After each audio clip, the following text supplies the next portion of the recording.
Welcome to Speaking Up with Jessica Dumas. I'm a certified life coach that specializes in business, leadership, and all things speaking and confidence mindset. Let's chat. Hey, NCI friends. Welcome to Speaking Up with Jessica Dumas. And thank you again for allowing me some time to come into your afternoon. I hope that you're staying safe out there. Winter has finally caught up with us, so hope you got your winter tires on and hope that you're doing safe and that you're having fun. December is a time of reflection.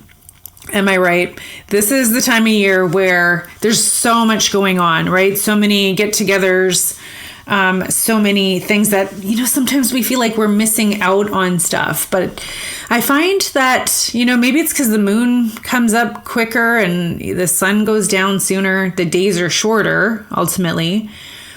There's a lot of downtime as well, and there's a lot of time to reflect. And so I know that this is when that time starts to come up for me.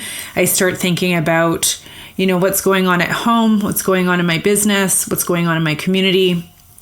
And so I thought what I would do today is share a few tips on, how do you manage going through a stressful time? And maybe it's not so much a stressful time, but these are some just good habits to incorporate for your mental health, for your well-being.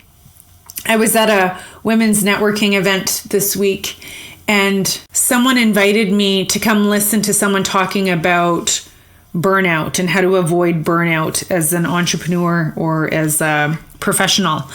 And I was like, you know what? I'm okay. I'm pretty lucky. I get to do this for a living. I'm a life coach. This is my job. This has been my job for 10 years. And I'm so thankful for that. I'm so grateful for that. I get to spend time looking at how do we have less stress in our life.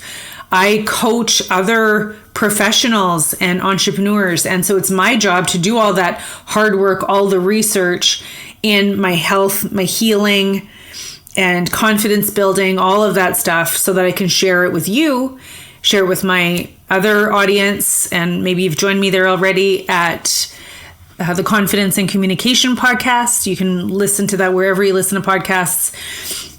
But I'm so thankful that I get to do this. I get to spend a lot of time thinking and talking about these things. And so I want to share with you a few things that came up for me when I started to think about, sometimes this time of year, and it could be any time of year, like I said, these tips and tools can help you get through a stressful time whenever that is, and can help you boost a really good time. Maybe you're having a real good time. So here's number one. Let's jump into some of them. The first one is we need to be aware of our triggers, and then we need to avoid them. So that's kind of two things right there. Is what are the things that trigger you? So when it comes to a holiday season, when it comes to maybe visiting certain places or things with your work, we need to know what are the things that trigger us. And how do you become more aware of that is when you get, maybe it's a text or a phone call, or you see something on social media, you see a thing that all of a sudden brings up a feeling inside that you're like, I don't like this. Or maybe it triggers, another feeling. And you need to be aware of that. So I invite you to just become more aware of what are my triggers when it comes to stress and how can I start to avoid them? So here's an example of what I've done. Is I'm like a junkie for newsletters. If I'm on a website or I'm on social media and I see something that says sign up for a newsletter or sign up and get a discount code or sign up and learn more, I'm like, okay, I'm there. So I'm I'm not going to tell you how many emails I have in my inbox. Oh my God, that's embarrassing. I'm not going to tell you. But maybe you have something similar. Maybe you have an overload of something. And your trigger, so what became my trigger was looking on my phone, that little red dot with all of the numbers, right? All of the numbers, because there were so many. And it would really stress me out. And I knew, and I've gotten better, I'll go through and I will delete all of the emails for newsletters that I've signed up for and stuff like that. And I'll stop the subscription so I'm no longer getting the emails. So I'm working on it. But that little red dot on my phone became such a trigger.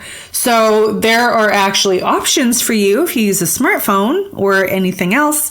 You can go in and you can take off the notifications. And so and if you follow me on social media at jessicadumas.ca, you might know that I enjoy social media. I love being active on there. But the notifications were something for me, for my email and my social media, that I was just like, you know what? I don't like it. I don't like the bing. I don't like the number. I don't like seeing it there. Even the red dot. Like, I've removed those notifications on my phone for email and social media.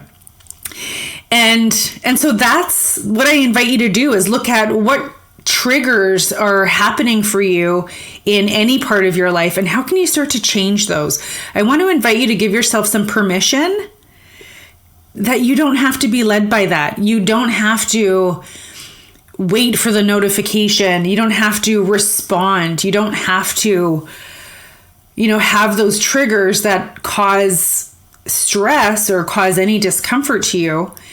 And I'm going to tell you this all the time. You have the power. You can make those choices. So become aware of your triggers and figure out how you can change those and how you can avoid those. The next thing that I want to share with you is, if being on social media is something that triggers you, maybe it's certain people's stories, people posting about, whatever. I'm not going to get into those details. I want to invite you to stop following those people on social media, or, limit your time on social media, because social media can be a huge trigger for many of us, because we start to compare ourselves. We think that everybody else has it going on and we don't. There are so many things that social media is really good for. Like I said, I love to be involved. I love to be active there.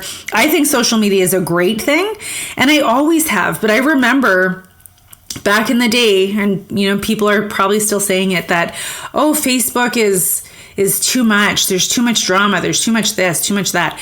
But you know what? On my Instagram and my Facebook, when I go on there, I have followed pages of inspiration, of guidance, of entrepreneurship, of spirituality. I have followed all of these pages that inspire me. So when I go on social media, I'm not seeing all the drama, because I'm not looking for it. I'm looking for things of inspiration. And so I'll stop following people. I'll unfriend people, and it's no big deal. It's like, you know what? Like, this is my social media. I get to curate it. And if there's certain things that I don't want to see and I want to be on social media, then you get to do that. So I want, again, give you permission that you get some time to do that. And further to that, this is the third one, is it's up to you to avoid comparing yourself to others. And here's the thing that we do that is not good for us, is we compare our insides. So all of our own traumas and triggers and disappointments and fears and all of the areas that we feel like we are not measuring up on the inside, we're comparing that to what we see on people's outsides. So maybe there are, and again, I'm going to use the social media example, is maybe there's people who are posting on social media and it looks like they just got their shoes together. Like, they just know what they're doing. Look how well their photos look and this and that. And it's just, sometimes it's like, bleh, I don't even want to look at that anymore. But the thing is, we don't know. Like, our idea of social media is we want to put our best versions out there, or our best perception, right? We want to put our best foot forward when it comes to social media, but we're comparing our own. We know what's going on with us, and we're comparing it to that other perfect picture, but it's not true. It's not true. So just, some awareness there to recognize that, we're making up stories in our heads most of the time. So this is number 4.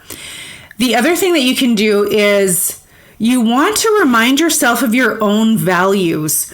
We don't often see this reflected out in our world in the way that would be really helpful. We don't often see our own values reflected on social media or other places that we're looking. And so I really encourage you to take some time, and maybe you can do that after this message that I'm sharing with you, is grab a pen and a paper and write down 5 things that are really important to you. 5 things that are really important to you in this season. 5 things that you can't imagine going without right now. Just make a list of 5 things that are really important to you, things that bring you happiness. Because it's up to us to recognize that. And once we can get really clear on where it is that we're going, and when we write down our values and focus on what brings us joy, when we can see it written out there, sometimes that's just a really helpful activity for us to say, you know what tonight could use? Or do you know what this weekend could use? Like, what's important to me as part of this season or any season? This is an exercise you can do all the time and anytime. And, what's important to me right now? I need to bring some focus in. And once you're writing it down, can be a really helpful exercise. And if you write it on a Post-it note, you can put it up at your desk, or you can put it up on the fridge, put it up where you're making your coffee, and just remind yourself of your values and what makes you happy. What brings you happiness? We need to spend some time thinking about those things. This causes us to get into a routine of gratitude. And I'm going to push you on this one too. Sometimes we think that, I appreciate. Of course I appreciate. Of course I have gratitude. But I want to challenge you to go a little deeper. There are mornings, on a good morning, I don't get to do this every single day because I'm human and sometimes I got to rush. But on a good day, I will, before I get out of bed, I will start to list things that I'm thankful for. And sometimes you really got to push yourself. And if I'm laying there and if I had a really good sleep, or, maybe I didn't have a really good sleep, I'm pushing myself to say, oh, I love my pillows. I love my blankets. I love my bed. I love my safety of my home. I love my privacy. I love, and it's just coming up with that list of all of the things that you have gratitude for and appreciation for, and then keep pushing yourself forward into it. And that's really going to change. Like, if you wake up and you're feeling good and you do that, you're going to feel even better. If you wake up and you're feeling a little challenged, then that's really going to change things around for you. So check that out. My final tip on how to, relieve a little bit of stress in any time is to look more inward than outward. I think many times, and this is something that I'll talk about often in anything that I'm sharing, is our society has really taught us to measure up to a standard or a gold star, or has taught us to measure up to external validation rather than internal validation. And the more years that I'm alive, the more I realize the validation is really coming from inside. And you know what? That might take some inner work. That might take some patience with yourself, some kindness to yourself, some compassion to yourself. But that's where we're going to find our joy. That's where we're going to find our peace. And you know what? Let's go inward. Let's go inward. Let's take some breaks from social media if that's what we need. Let's become more aware of our triggers and learn how to avoid them. Remind ourselves of our own values and what brings us happiness. Give ourselves some more time and appreciation.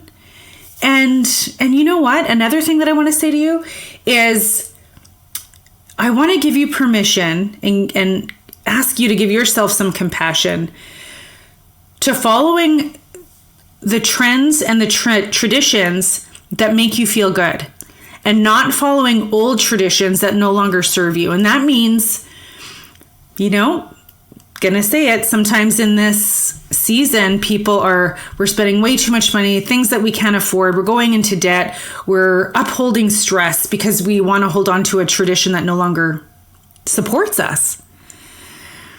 So that's my message to you. Thanks for your time. I really hope that you enjoyed my message last week. I had a guest. Next week, I'm going to have another guest.